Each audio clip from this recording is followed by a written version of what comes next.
Hello guys. तो इस video में हम लोग ये जानेंगे कि मार्केट के जो बहुत ढेर सारे इंपॉर्टेंट डेटा पॉइंट्स होते हैं जैसे डॉलर वगैरह बहुत चीज़ आप सुनते होंगे, उन सब का मार्केट पे क्या असर पड़ता है, किस सेक्टर पे किस टाइप का असर हो सकता है, और वो डेटा में अगर ज़्यादा बड़ा चेंज आए तो आप किन स्टॉक्स का नाम तुरंत माइंड में याद रखना चाहिए। तो देखिए, सबसे पहले क्या चीज़ होता है कि मार्केट में एक जो डेटा पॉइंट होता है वो सबसे पहला चीज़ होता है वो क्रूड ऑयल।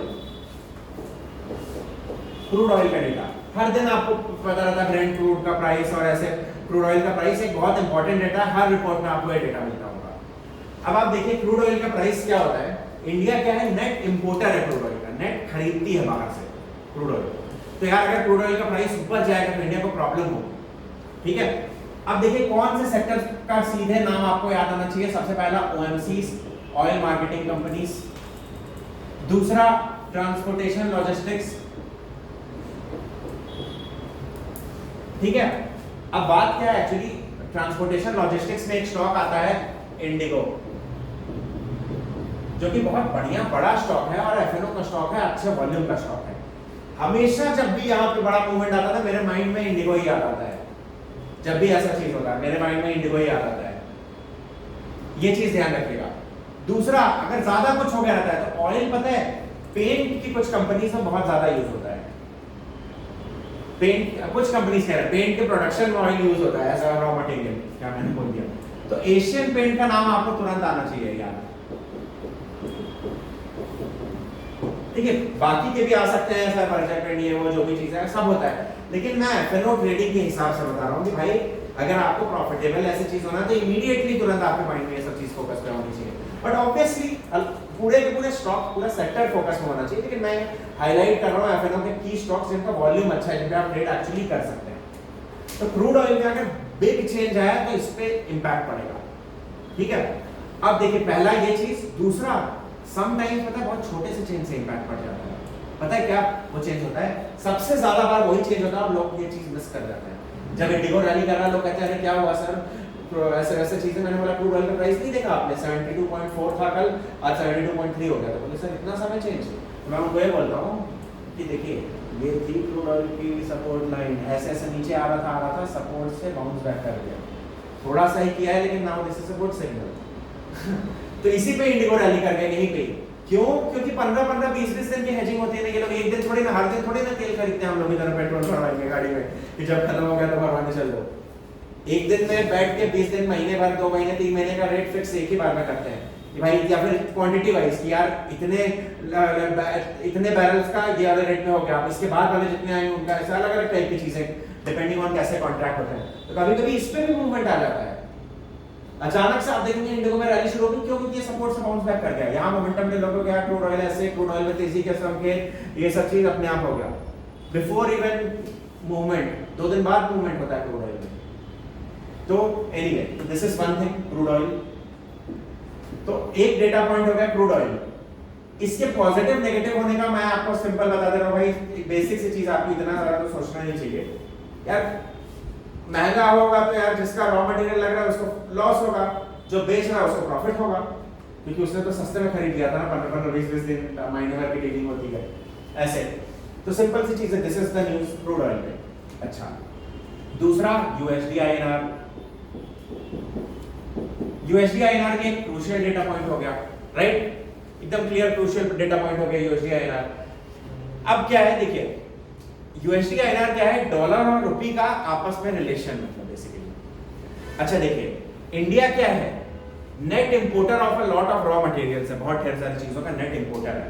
तो डॉलर अगर महंगा होगा तो उन सेक्टर्स में तो डायरेक्ट इंपैक्ट पड़ेगा, स्पेशली तेल खरीदने में भी तो महंगाई पड़ेगी। अगर डॉलर ऊपर चल गया, क्रूड ऑयल नहीं गया रहा, कभी कभी ये सब इसकी वजह से भी मूवमेंट कर जाते हैं कि यूएसडी आईएनआर में चेंज होगा, उसकी वजह से आप जैसे सपोज क्रूड ऑयल का पैसा जो है हमें तो डॉलर में देना होगा, 78 पर बैरल, 80 पर बैरल। अब अगर डॉलर स्ट्रॉन्गर हो गया तो हमें इंडियन रुपीस में ज्यादा खर्च करना पड़ेगा। तो कभी कभी ये दोनों चीज एक तरह से काइंड ऑफ लिंक भी है। तो यूएसडी आईएनआर की वजह से क्रूड ऑयल पे भी इंपैक्ट पड़ जाता है, मतलब यूएसडी आईएनआर की वजह से इन कंपनीज पे, क्रूड ऑयल से लिंक कंपनीज पे भी कभी कभी फर्क पड़ जाता है, क्योंकि इंडिया इंपोर्टर है। दूसरा, यूएसडी आईएनआर से कुछ कंपनीज हैं जो अर्न करती हैं यूएसडी में, डॉलर में। वो कंपनीज हैं इंडिया की IT and pharma companies, IT and pharma companies. एक तो भाई ये वाला चीज हो गया क्रूड ऑयल का लिंक वाला चीज हो गया, ये सब स्टॉक्स हो गए। दूसरा IT and pharma companies. India की आईटी और फार्मा जो कंपनीज हैं उनके मेजॉरिटी जो रेवेन्यूज है वो डॉलर्स में आते हैं। रेवेन्यू बेसिक सी चीज है यार, सैलरी तो इंडिया में 10,000 रुपए सपोज किसी को देना है, वहां से कुछ डॉलर्स आया, अब ज्यादा डॉलर वहां पे डॉलर स्ट्रॉन्ग रहा तो ज्यादा इंडियन रुपीस में आ गया रहे, तो उसको तो 10,000 देना है, बाकी का आपका पैसा बच गया, या जो भी चीज था। तो दिस इज वेरी सिंपल कि डॉलर जाने से इनके प्रॉफिट मार्जिन बढ़ जाते हैं यूएसडी आने से, तो इन कंपनीज पे पॉजिटिव इंपैक्ट होता है, बाकी जगहों पे नेगेटिव होता है। यूजुअली आपने देखा होगा कि आईटी फार्मा थोड़ा सा मार्केट से एंटी टाइप चलते हैं, तो मार्केट चल रहा होगा ऊपर, आईटी में ये ऐसे। तीसरा डेटा बॉन्ड यील्ड्स, ठीक है।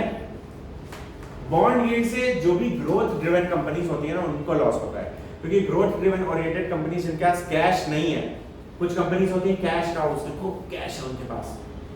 जो ग्रोथ ड्रिवन कंपनी जो डेट ले लेके काम करती है, अगर ये बढ़ जाता है बॉन्ड यील्ड तो उनको इंटरेस्ट के फॉर्म में ज्यादा पैसा पेमेंट करना होगा, तो प्रॉफिट्स कम होंगे, रेवेन्यूज कम होंगे। तो ग्रोथ ड्रिवन कंपनीज, आईटी वाली कंपनी भी, क्योंकि बॉन्ड यील्ड आईटी की ज्यादातर कंपनीज ग्रोथ ड्रिवन ही होती हैं, फुल ऑन एकदम प्रोजेक्ट ऐसे ही होता है, तो बॉन्ड यील्ड से ग्रोथ ओरिएंटेड कंपनीज,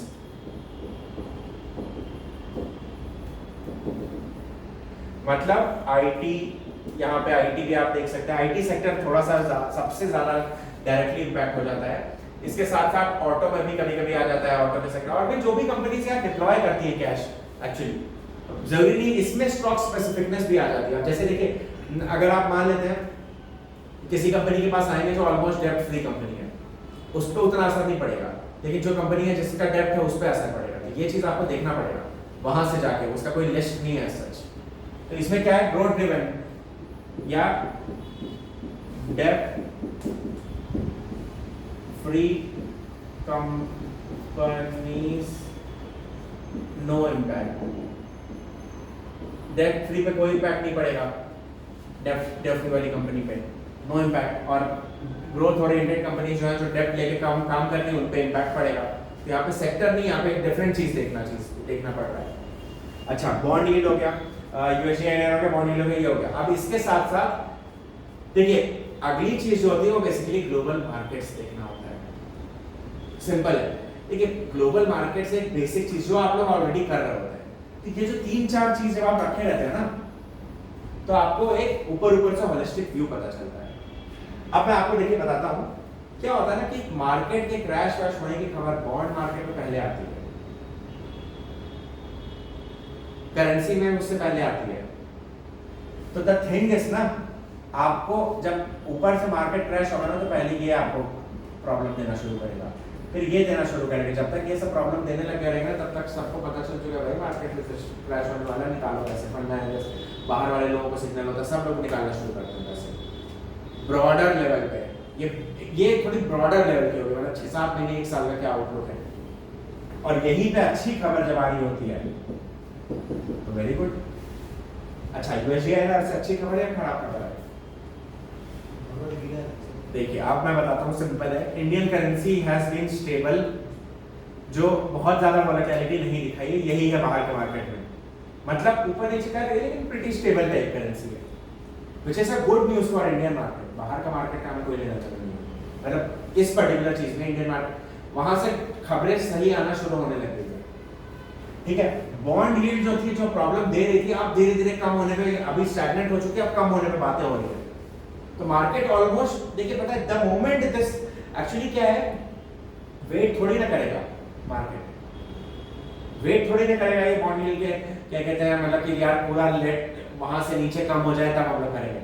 जैसे ही फर्स्ट रेट कट का सिग्नल तो आने लगे, जैसे ही होगा ना मार्केट रुकेगा ही नहीं एक्चुअली, क्योंकि ये दोनों चीज स्ट्रॉन्ग हो चुके हैं ऑलरेडी। क्रूड ऑयल का भी आप देखिए, एक ये जो प्रॉब्लम करने वाली जो चीज है, 35 to 40% इस समय इंडिया रशिया से ले रही है, एक प्रीटी स्टेबल प्राइस पे। कुछ समय पे अच्छा डोमेस्टिक प्रोडक्शन ऑलमोस्ट 15 to 18% पर 20% है। एक समय न्यूज आई थी कि कहीं पे एक ऑयल रिजर्व वगैरह मिले हैं, अगर वो कर्नाटका या समथिंग अगर कुछ ऐसा रहता है तो which can meet around 30 to 40% of domestic demand. ऐसा अगर सोचिए सच में हो गया तो इंडियन इकोनॉमी कहाँ चली जाएगी। खैर let's leave hopes apart. Point ये है कि ये वाले में तो हम लोग कुछ कर नहीं सकते ना यार, ये तो है, लेना ही पड़ेगा एक्चुअली, ऑप्शन ही नहीं है, हम लोगों को यहाँ से चीजें मिल रही हैं। तो this is the thing. And इसके साथ साथ लास्ट में ग्लोबल मार्केट, तो यार इंट्राडे पर्सपेक्टिव एक्चुअली ये जो चीज है ना, ये आपको हर वीक करना है। जब वीकली करेंगे ना, तो आपको ऊपर से पूरी कहानियां पता चलते रहेंगी ये क्या है। This thing has to be done every week, plus हर दिन मॉर्निंग में आएंगे उस दिन के लिए भी करना है। अच्छा, ये हर दिन महीने में करेंगे तो महीने का ट्रेंड मिलेगा। तो मतलब ये इसकी ब्यूटी ये है कि डेली अगर करेंगे तो डेली के टाइम फ्रेम पे डेटा एनालिसिस मिलेगी, वीकली करेंगे तो वीकली पे, मंथली करेंगे तो मंथली पे, सबका चीजें ब्रॉडर लेवल पे होंगी। अब देखिए क्रूड ऑयल के प्राइसेस लगातार, अगर मतलब सिंपल बेसिक सा चीज है कि, तो अब आपको ये काम करना क्या है, डेली जो आप देखते हैं एनडीटीवी प्रॉफिट वाला जो हमने बताया है, all you need to know वाला आर्टिकल, अगर यूट्यूब पे लोग देख रहे हैं तो all you need to know का एक आर्टिकल आता है एनडीटीवी प्रॉफिट्स का। आप एनडीटीवी प्रॉफिट पे जाएंगे, सुबह 7 साढ़े 7 बजे पब्लिश हो जाता है, उस पर जाके सर्च करिएगा all you need to know, मिल जाएगा आर्टिकल। तो वो वाले आर्टिकल को आप पढ़ेंगे तो उसमें ये सब डेटा पहले के 2-4 लाइन में ये सब लिख दिया रहता है, देखते ही होंगे। तो तुरंत ये सब जो दिखा रहता है वहाँ ज्यादा चेंज जब दिखा ना, तो तुरंत आपके माइंड पे ये सब जाना चाहिए, बोलिए तुरंत। उसमें लिखा रहता है Q4 की जगह, हाँ उसका हाँ, तो उसमें जैसे Q4 रिजल्ट लिखा रहता है, Q4 मतलब 4th क्वार्टर का अभी रिजल्ट सीजन चल रहा है ना, तो आज किस कंपनी का रिजल्ट है ये लिस्ट रहती है वो, ठीक है। तो ये क्या है कि वहां पे स्टार्टिंग में ही आपको ये चीज रहती है। तो बात क्या है, this 2 minute read gives you a broader picture of the market, भाई नेट क्या करना है, क्या क्या चीजें हैं। कभी कभी ऑब्वियसली यहाँ से नहीं मिलती चीजें, हो सकता है कि यहाँ पे सब कुछ अनसर्टेन बता रहा हूँ, तो पता चल जाता है, तो ऐसे, ठीक है। तो ये चीज आप नोट कर लीजिए, फोटो ले लीजिए, जो भी चीज है। एंड गाइस ऐसी ही चीजें देखिए, आप जो भी चीजें इस तरह के रहती हैं, आपका कोई भी क्वेरी है, कमेंट है, आप कमेंट बॉक्स में लिख दीजिए। कोई रियल में क्वेरी हो अगर ऐसे प्रॉपर्ली अगर ऐसा है, तो we will try to cover it up from remaining videos. कोई और वीडियो हम लोग कवर कर लेंगे, बिकॉज ये ऐसा कॉन्सेप्ट है जिसको मतलब ठीक है आप पेन पेपर पर रख लीजिए, बट आई थिंक ये वीडियो जनरल सा वीडियो है, इसको तो बाद में भी देखा जा सकता है। ठीक है, बंद कर दीजिए।